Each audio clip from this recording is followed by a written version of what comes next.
One thing that I've kind of noticed over the years is just they're not going to say it, but oftentimes people communicate that maybe feel guilty or something if they've delegated stuff that they used to do, or if they get to a point where they have a great team handling things and maybe they don't have to do so much anymore and they feel like this guilt, like, oh, they need to be doing busy work to like lead the team. How do you help people address that? I think we see that guilt, especially in leaders who, I mean, they really care about their people and they have this sense that they don't want to be on a pedestal or like differentiate, right? It's a very egalitarian mindset. Like we're all equal. We're all contributing. It is accurate that every member of the team is equally important. I mean, I like to tell the story of a muscle truck, driving down the road. It's easy to see that the drivetrain and the big, huge tires and the engine are driving that.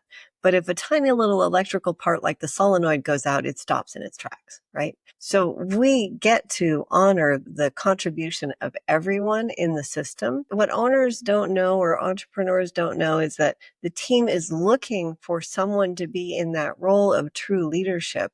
They don't need to see you working side by side with them on the front lines to appreciate your contribution.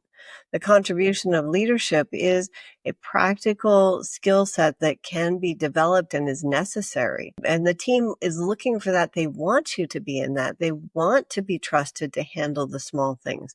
They want to support you in being able to think and be visionary. And so it's about shifting the perspective on what the team is looking for from their leadership in order to create value. Part of it too is it's actually easier to do the small work. The first time I hired someone for my team, one afternoon I was sitting towards the end of the day. I liked to lower energy and like to do housekeeping things, filing or whatever. And I kind of looked around and realized that everything easy to do had been delegated to somebody else. And the only thing left on my plate was things to be thoughtful about. Oh, what do I do? Like you have to learn how to work in a different way. Right.